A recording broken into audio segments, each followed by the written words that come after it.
Hex Gaming has the ultimate Phantom controller, but is it any good and should you get one? Let's find out. Hello and welcome back to Gears and Tech. You guys already saw us unbox the Hex Gaming Phantom controller. You saw how excited I was about this controller. Now that it's been a week or so, and I've had a chance to actually use it, what do I think of it now? Am I still excited? I don't know. Let's back up a little bit. NordVPN. Maybe you've never considered a VPN before because they are only for criminals and people that have something to hide. But that is simply not true. VPN stands for Virtual Private Network. A VPN creates an encrypted tunnel for your data which protects your online identity by hiding your IP address and allows you to use public Wi-Fi hotspots safely. But if you have nothing to hide, why would you need a VPN? For secure online entertainment. Do you like gaming online? Well, forget about DDoS attacks and bandwidth throttling with NordVPN. It's a VPN that gamers love and it's very gamer friendly. Do you want a more relaxed evening of sitting back and enjoying a show? Watch your favorite TV series and movies without slowdowns. NordVPN can save your movie night by preventing your ISP from throttling your connection. Also, top secret tip, you can access shows in other regions that are normally region blocked by using a VPN and setting your home connection to whatever country the show that you want to watch is airing from. This works with Netflix, Hulu, and all of the major streaming companies to access those shows that normally you wouldn't be able to see. For private internet browsing, government agencies, marketers, and internet service providers would all love to track and collect your browsing history, messages, and other private data. The best way to hide it? Using a VPN to keep your data safe. For safe traveling, use NordVPN to secure your connection on public Wi-Fi so you can browse in full privacy even when you're far away from home. Hackers have many methods to steal your data on public hotspots, but with a VPN, your online traffic is invisible to them. Ready to give NordVPN a try? Click the link down below in the description for exclusive Gears and Tech offers and discounts on a brand new sign-up. You can cancel anytime, but grab this deal before it expires. Signing up through the link below does help this channel out a little bit extra as well, and we really appreciate your support. Let's get back to the video. First off, what is the Hex Gaming controller? It was designed to be the ultimate PlayStation 5 controller that you can buy without having to do any special mods yourself at a budget-friendly price. Now, I will pre-warn you, it is pretty expensive. We'll cover the cost in a little bit, but we need to talk about where we've come from. And so for that, I've brought my other controllers along. Now, my first controller was kind of this one. It has 3D printed back buttons on here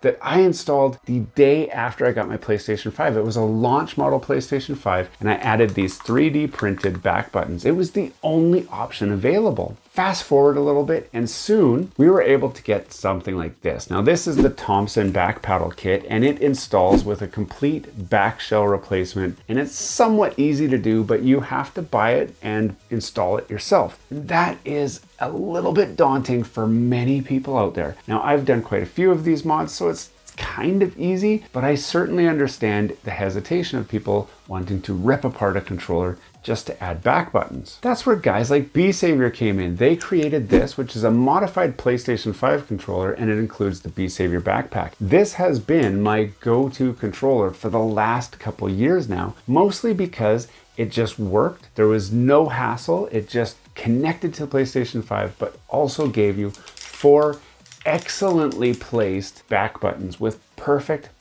placement. But it was still a little bit expensive, and many of you had to buy the install kit, which you can still get, that would convert a regular PlayStation controller into a B-Savior controller. And that's great for those of you who want to mod controllers. What about the guys who just want to buy something and have it work? Well, that's where the Strike Pack guys came up with this, which is an add-on Strike Pack backpack. And if I take it off here, you can see it adds 4 back paddles and it just clips right onto your controller, just like this. And it does add these 4 back paddles exactly like you would expect it to do. But It's kind of a hacky device, and Sony didn't like it, so they actually blocked it within a couple of months of this device being released, and currently this device is sold only as a PC DualSense controller add-on mod because it does work on PC. Now there are devices such as P5 Mate that allow this to work with your PlayStation 5, but again, it is super hacky. So that brings us to this, the Hex Gaming Phantom.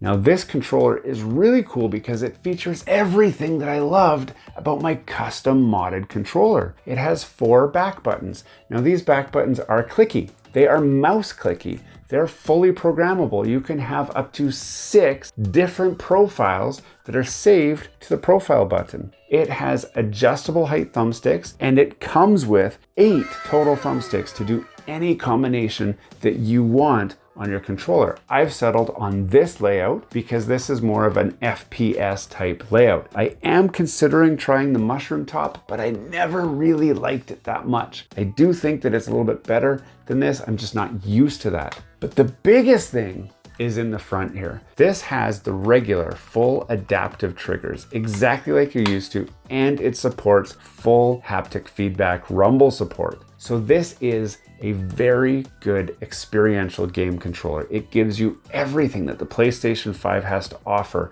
to get you fully immersed in your games. But what about when you don't want to be immersed in your games and you need the competitive advantage? Well, they added these little sliders on here.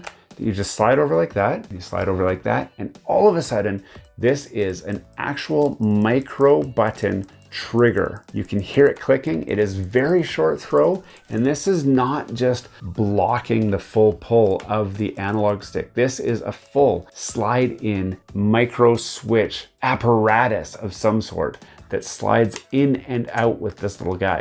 So it works fantastically. And one of my most favorite features that I have not seen on any controller is the answer to the question, Anton, what happens when it gets controller drift? Well, this little gray thing in the front here actually pops off. And then inside here, there's a little purple circuit board with 4 screws that you can turn to adjust the drift and dial it right back down to dead center and resolve any drift issues. Now I know some of you are saying, well, why didn't they just use Hall effect sensors? I don't know.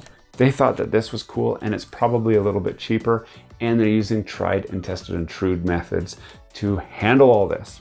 Now that we've talked about where I came from, we've talked about what this is, what do I actually think of it? Well, I've been using this thing for the last week now, and I've played a ton of games and matches. I've tried different configurations. I've tried different settings. What I have to say is, at first there's a bit of a learning curve, quite honestly. So you can't see it. This looks like, when you're looking at this, it looks like a PlayStation 5 controller. But this shell is fully modified in some ways that aren't immediately obvious. And most importantly is right on the front here. So this is actually, and if I pull this guy up, you'll hopefully see it the best.